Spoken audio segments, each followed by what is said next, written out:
Bonjour à tous, je vous retrouve aujourd'hui pour une nouvelle vidéo. Donc aujourd'hui pour vous parce que c'est un nouveau jour, mais moi j'enchaîne avec la vidéo que vous avez sûrement déjà dû voir sur comment on a su que c'était le bon ou la bonne. Donc si vous l'avez pas vu, je vous la mets dans le petit i. J'espère que c'est le bon côté, je l'ai jamais tenté donc on verra, je me rappellerai que c'est ce côté-là si c'est là. Et du coup, nous je vous retrouve aujourd'hui pour cette vidéo-là sur la gestion des conflits dans le couple. Donc je vais essayer de vous donner quelques petites astuces qui pour nous fonctionnent assez bien, donc pourquoi pas vous partager ça.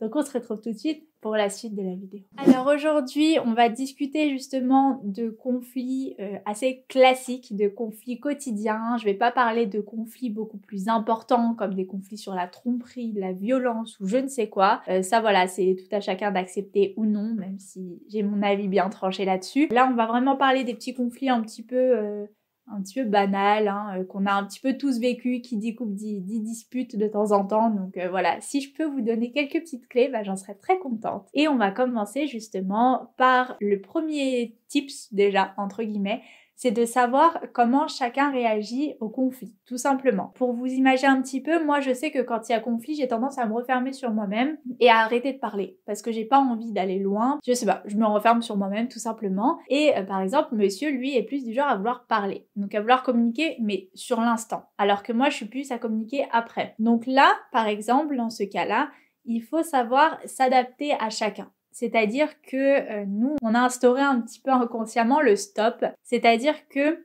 quand on veut discuter, quand on est en couple, on ne dit pas discuter en continuant à monter dans les tours. Parce que ça, inconsciemment, on a tous envie de le faire parce qu'on est énervé sur le moment et c'est pas ce qui est sain. Donc si on veut vraiment discuter, on discute calmement. C'est-à-dire qu'on stoppe la dispute, l'énervement, et on part sur une discussion qui est constructive. Donc si la personne n'est pas capable de le faire, la personne qui veut communiquer, on lui dit clairement, voilà, là, si tu veux communiquer, si tu veux que je continue à être ouverte à la communication, par contre, il va falloir descendre d'un ton, on va discuter normalement. Et si t'en es pas capable sur l'instant parce que t'es trop énervé, on discutera tout à l'heure, tout simplement. Parce que ça sert à rien en fait. On va juste monter et puis plus on monte, plus il y a des choses pas sympas qui vont se dire et ça mènera absolument à rien. Donc vraiment, essayez d'être à l'écoute de la personne, de lui offrir un petit peu ce dont il a besoin tout en vous écoutant vous-même. Pour revenir sur le stop, si moi je vais essayer de discuter avec lui, si par exemple à un moment donné j'ai trop besoin de retourner dans ma bulle parce que ça va trop loin et parce que voilà je peux plus,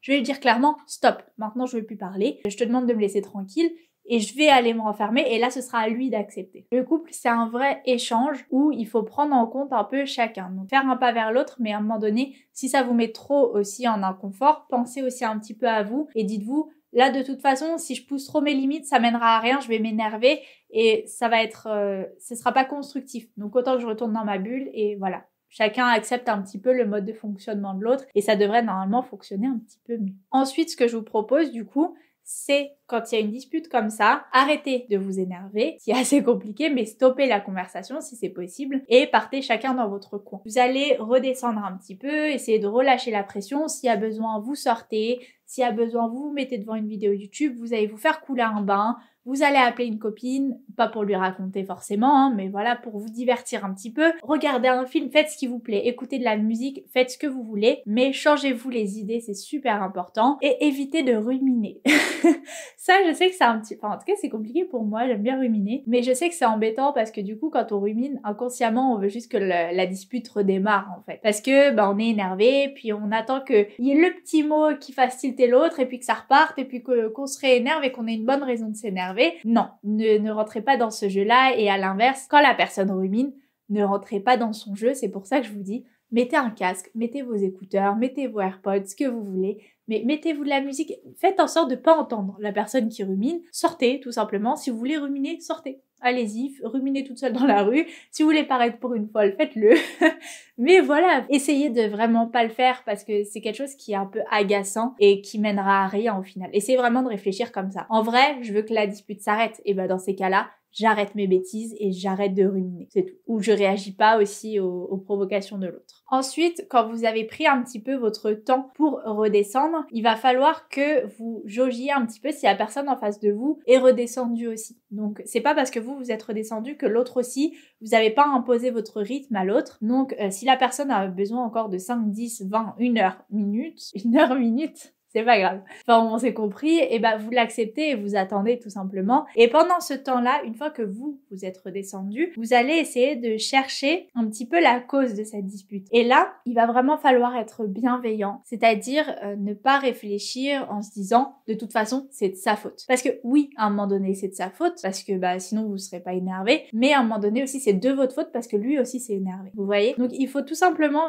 réfléchir comme ça et se dire bon, peut-être que moi je suis pas la cause de cette dispute, c'est pas moi le point de départ, mais peut-être que par la suite j'ai dit quelque chose qui l'a vexé, qui l'a fait démarrer lui. Vous voyez? On s'en fiche en vrai de qui a commencé, on n'est plus en primaire pour dire c'est toi qui a commencé, c'est lui qui a commencé. Non, c'est pas comme ça que ça fonctionne. Il faut vraiment se dire voilà, j'avoue à ce moment-là j'aurais pas dû. J'avoue à ce moment-là c'était pas cool ce que je lui ai dit, j'ai un peu abusé. J'avoue ça, bah, j'ai un peu forcé quand même quand j'ai dit ça. Il faut se l'avouer, c'est être mature en fait que d'accepter ses torts aussi. C'est important parce que comment vous aimeriez bien que la personne en face accepte ses torts. Alors faites-le, commencez par le faire parce que peut-être que la personne en face n'est pas capable de le faire d'elle-même ou de le faire dès le début. Amenez-la à le faire, aidez-le ou aidez-la à le faire parce que voilà, des fois bah, il faut commencer pour que la personne arrive à suivre, montrez-lui l'exemple entre guillemets. Donc voilà, si on n'a fait aucune erreur, c'est-à-dire que c'est pas de notre faute que ça a commencé, on n'a tenu aucun propos tout le long, on n'a pas parlé, la personne en face s'est énervée toute seule, et enfin voilà, vous avez vraiment aucun tort, une fois que vous avez vraiment cherché, hein, enfin voilà, mais bon. Ça peut arriver. Essayez de réfléchir à ce qui vous a provoqué une sensation négative. C'est-à-dire,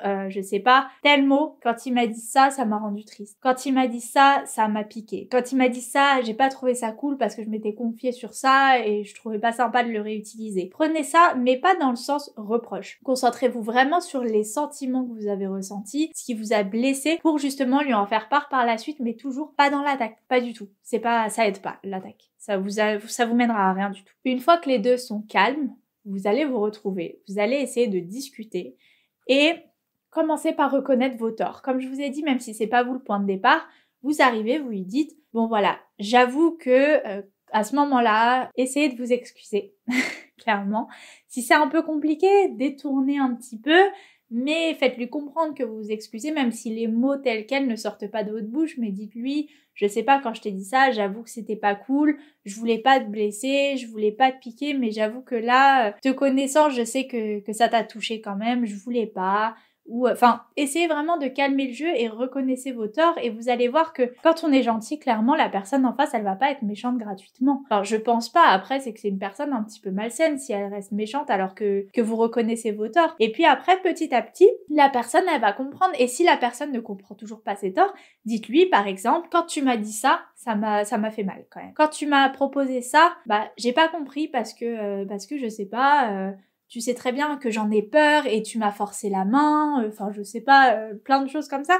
Mais essayez de lui faire ressentir vraiment ce que vous avez ressenti parce que peut-être que lui ne voit pas ses torts et que c'est peut-être pas de la mauvaise foi, c'est peut-être qu'il le comprend vraiment pas en fait, pourquoi vous avez réagi comme ça.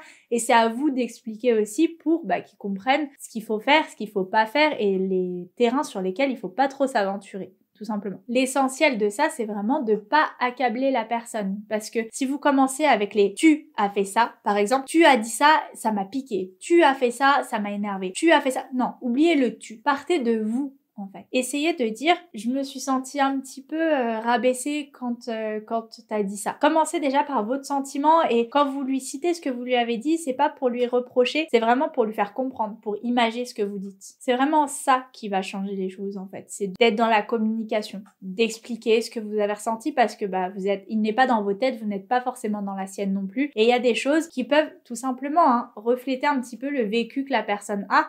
Et passe-moi du beurre, si ça se trouve, il a une mauvaise expérience avec le beurre et il va super mal le prendre, vous voyez, ou ne pas dire s'il te plaît, il va péter un câble alors que voilà, pour vous c'est rien, mais pour lui peut-être que c'est un gros manque de respect ou peut-être des choses comme ça en fait. On ne peut pas juger les réactions d'une autre personne parce qu'en vrai on ne sait pas exactement tout son vécu et tous les sentiments que ça lui a fait ressentir. Si la personne arrive ou n'arrive pas plutôt à communiquer, à vous dire ce qu'il a ressenti. Essayez de retracer un petit peu le fil de la dispute.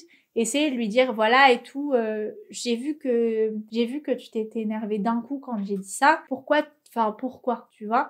Tu lui dis, je sais pas, je t'ai blessé, ça t'a blessé que je te dise ça, ou tu l'as mal pris, ou demandez-lui. Essayez de le faire parler parce qu'il y a des personnes, c'est compliqué pour eux de parler. Vous voyez? Donc il faut vraiment instaurer ce climat-là de communication, de bienveillance, d'écoute pour que justement la personne puisse vous parler et que vous refassiez pas la même erreur parce que il y a plein de fois c'est pas voulu au final. Les disputes ça part d'un mot tout simple et puis la personne va avoir une réaction excessive parce que lui ça lui a fait ressentir quelque chose et nous qui est basique pour nous en fait, enfin quelque chose qui n'est pas forcément dédié à être méchant. Et au final, il va réagir d'une manière un peu excessive et nous, on va pas comprendre, on peut répondre dans l'attaque alors que non, en fait, tout ça, ça aurait pu être évité. Donc essayez vraiment de lui demander, de le faire parler, de discuter, de pourquoi, est-ce que ça t'a blessé ça, est-ce que ça, il va te dire non, non, non, jusqu'à ce que tu trouves le point et là tu dis d'accord, je m'excuse, je voulais pas, c'était pas du tout voulu, c'était pas mon but, tout simplement. Et des fois, vous voyez, franchement, des fois il y a des disputes qui partent sur des choses toutes bêtes comme ça, vraiment. Donc n'hésitez pas à communiquer, c'est vraiment important. Essayez aussi de réexpliquer la situation en expliquant ce que vous vouliez dire. Parce que des fois, tout est question d'incompréhension. C'est-à-dire que vous allez vouloir faire, je sais pas, admettons par exemple, votre mari vous a prévu de faire une balade, je sais pas, une balade dans une autre ville, et puis vous avez chopé 2 invitations pour aller à une expo, admettons, qui est super bien, qui est là qu'une fois dans l'année. Il a prévu la balade et vous arrivez, vous lui dites voilà, ce week-end, on fait pas ce que t'as prévu, la balade, on la fera plus tard, et puis nous, on va à l'expo, j'ai chopé deux places et tout, c'est trop bien. Peut-être que lui, par exemple, c'est une balade qu'il avait prévue depuis longtemps. Peut-être que c'est une balade qui lui tient à cœur. Peut-être que c'est un lieu qui lui tenait à cœur de vous faire visiter parce qu'il a une histoire particulière avec ce lieu-là. Peut-être que c'était cette date-là qui était importante pour lui. Donc peut-être qu'il va exploser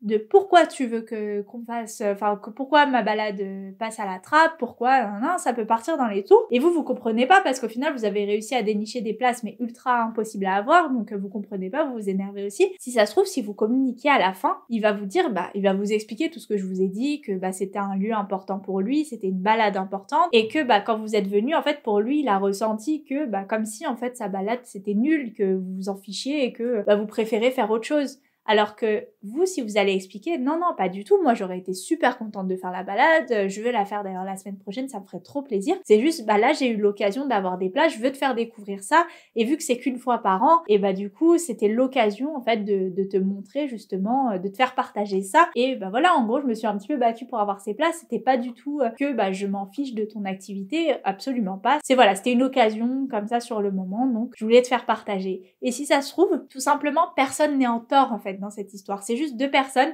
qui veulent faire profiter leur moitié et juste c'est une maladresse, c'est juste une incompréhension et il y a juste besoin de discuter et après vous allez voir tout va redescendre parce que c'était en vrai il y a pas mort d'homme, il y a personne n'a voulu faire de mal à l'autre dans cette histoire, donc après ça va redescendre et voilà, ça on va passer à autre chose. Et ça c'est vraiment le dernier point que je voulais aborder, c'est que une fois qu'une dispute est terminée, il faut passer à autre chose. Il faut, on arrête les rancunes, on arrête tout ça, on s'en fiche, on passe à autre chose, on oublie et on arrête de, je sais pas, par exemple, de ressortir cette histoire sur le tapis, de faire des piques. Non, elle est réglée. On discute plus de ça, c'est fini. Parce que sinon, on va cumuler toutes les disputes et alors là, les piques, ça y va, tous les jours. On s'en sort plus et ça remène à d'autres disputes et après, c'est un cercle infernal. Donc non, une fois qu'une dispute, elle est réglée, on termine. Ça y est, ça mène à rien. De toute façon, c'est que du négatif, que de l'énervement, que de la frustration, que des nerfs, que de l'éloignement. Pourquoi? Pourquoi on rigolerait pas au lieu de tout ça? Pourquoi on retiendrait pas les bons moments au lieu des mauvais? C'est des choses en fait que avec le temps peut-être qu'on oublie, mais au final il faut retourner aux choses essentielles et c'est ultra important de rester sur le positif. Donc voilà, j'espère que les petits conseils vous ont plu en tout cas et qui vous ont aidé surtout. Et puis moi je vous retrouve très vite et en tout cas si vous avez aimé n'hésitez pas à liker, ça m'aide beaucoup à savoir quel genre de vidéo vous recherchez sur la chaîne, ce que vous aimez un petit peu moins pour un petit peu orienter mon contenu pour vous faire du contenu qui vous plaise, c'est vous un petit peu les principaux acteurs de la chaîne et puis voilà, commentez aussi, j'aime beaucoup vous lire, voir ce que vous en pensez et puis vous connaître un petit peu parce que c'est vrai qu'à travers les likes on peut pas savoir qui est là mais dans les commentaires je repère un petit peu les noms qui commentent régulièrement et d'ailleurs je vous remercie. Et puis moi je vais retourner à mes occupations et puis je vous fais 2 gros bisous, pas qu'un et puis je vous dis à très vite pour une prochaine vidéo. Ciao.